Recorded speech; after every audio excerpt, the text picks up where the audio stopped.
Okay, this is my quick review, emphasis on quick review of the 2015 F-150 versus the 2014 High Country that I just traded in. Let me start off with by saying that in 2011, I purchased a brand new Lariat diesel F-250, loaded to the gills, had everything on it. It was a little bit more than what I wanted or needed and would barely fit into the garage. I needed to pull, as you can see, the trailer down there, which loaded up is going to be somewhere around 7,500 pounds. More than capable with the 6.7. Later on, I found out the 6.7 was having issues, and as I mentioned, I did not need something so big. So I traded it in for a 2014 High Country. Wanted something nice, something that I could drive on a daily if I had to, not that I needed to, but was comfortable. Obviously, going from F-250 to a High Country, the ride was smoother. The gas mileage was pretty decent, obviously not when towing. But I ran into some problems with the Chevy. I bought it in December of 2013, put it roughly about 16,000 miles on it on the last few years. And it was probably just alone in 2015 in the shop about 7 times. So long story short, between the brakes going, the seat going, and everything else, and just the hassle of taking it to the shop, I had enough of it. So did a lot of research online, heard some negative things about the F-150, and heard some positive things. But I definitely wanted something with the Ego Boost. So let me go through it real quick. This is a Lariat, loaded up. List price was $63. I can tell you I got a heck of a deal. I think Ford is concerned that they're going to lose their market number as the #1 truck seller. So I think that's the reason why they're discounting. As I mentioned, 63.5 on this, and this was all the way down to 47 before I even started talking about a trade. So let's just go back. 360 camera, easy release, just like in the Chevy. It goes down a little slower than the Chevy. You can see that it has the revised step ladder, which is a lot better than the one I had on the F-250. It's pretty simple. It gives you the 1, 2, 3 to do. So obviously you can climb up in there now, and then just to get it back down is just this is #1, and you push it down. Sorry for the shakiness. And then #2, little lever here. That's that lever right there. And then you just slide it in, it goes up. And it clicks in. Definitely a lot lighter than the Chevy as far as getting the door back. You can see this has the option of the bed extender along with the ramps. I don't do any motorcycle or ATV, but I guess it would come in handy. Later on this week, I'll take it out and I'll get it bed liner sprayed in and then get the top for it. So as I mentioned, pretty light going up. Along the side, as I mentioned, it's the Lariat, pretty much loaded to the gills. You see the side step here. Press the button with your foot. She pops out, and then without pushing your foot on there, just push it back in. You got to watch though. It is close to. You can see it is close to the bumper here. So I would probably, or not bumper, but to the wheel well. I would probably close it from this side with my foot to keep from damaging it. Power ramps coming out. Well, definitely more room in the back than in the Chevy. Right off the bat, everyone noticed that. This has the heated seats, air in the back, AC with a 440 AC inverter.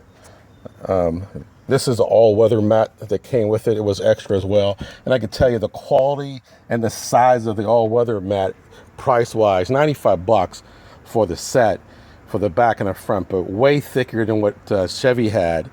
And it covered a lot more area. The one I had for Chevy all weather, actually I traded that in. I told them just to keep it, and I kept the carpet, by the way, because I could use it in another vehicle. But just cheap, just cheap. What Chevy did with that.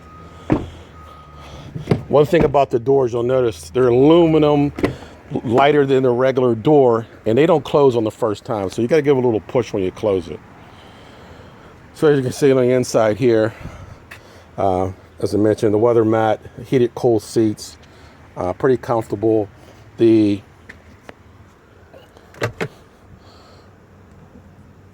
little chintzy here, not a lot of size on the glove box, just enough to get your gloves up top, and then a little bit of stuff there.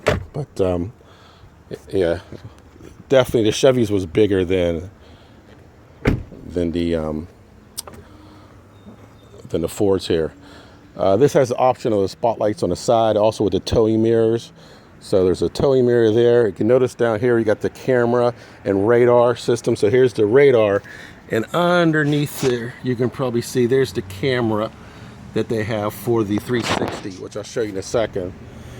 As I mentioned, EcoBoost 350. I'm not going to open that up. Everybody pretty much knows where I got it. Here's where I got the vehicle from in Virginia. Is Sterling Coons. Excellent deal. Go down and see my man Justin. He'll hook you up. And then again, I don't know why Ford still goes with this, but I guess it's somewhat useful. And the one thing that they didn't have on the Jimmy or the Chevys that kind of disturbed me was the proximity key. You know, we're still using a key for everything on the vehicle, on the Chevy and the GMC, where this just has the proximity. So let's get in and take a look at it. This came with the option of the power roof. We'll start it up again, push button. You can see where that's at.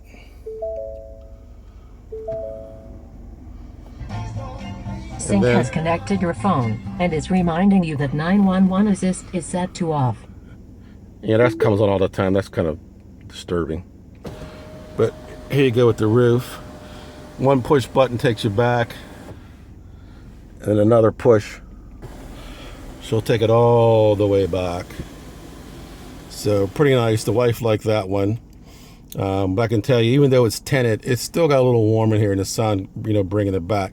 This is only a couple days old. I picked it up on Saturday.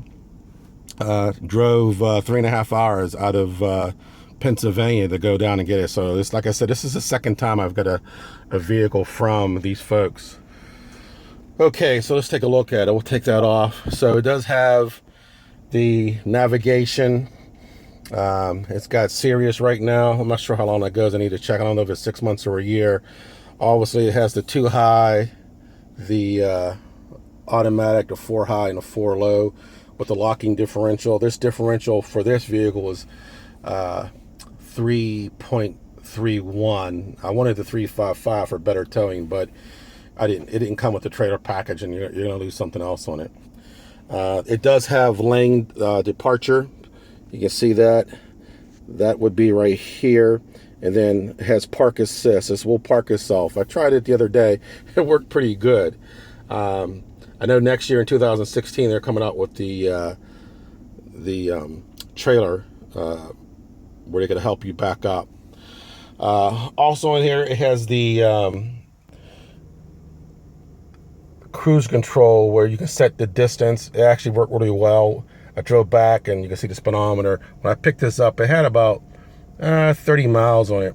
That was on Saturday, so it was about 260 miles, 270 miles back. Again, like I said, I drove for the deal. But using the cruise control that has the, I forget what they call it. It's adaptive cruise control, when you can set it for 65 miles an hour. And if you have a vehicle in front of you that slows down, it'll slow down all the way to about 20 miles an hour, and then it disconnects itself, so you have to take over. So if someone's slowing down and they're going to make a turn to the left or the right, you can actually just don't worry about it until they get really, really slow. But I've used it a few times in the last couple of days, and it worked pretty well. I mean, it's not perfect, but It definitely helps on those long trips where you don't feel like slowing down or speeding up. It was pretty good. What else does it have on it? Power telescopic mirrors. Came out real well with the handing. Only windows that are automatic are the front, the two front are up and down.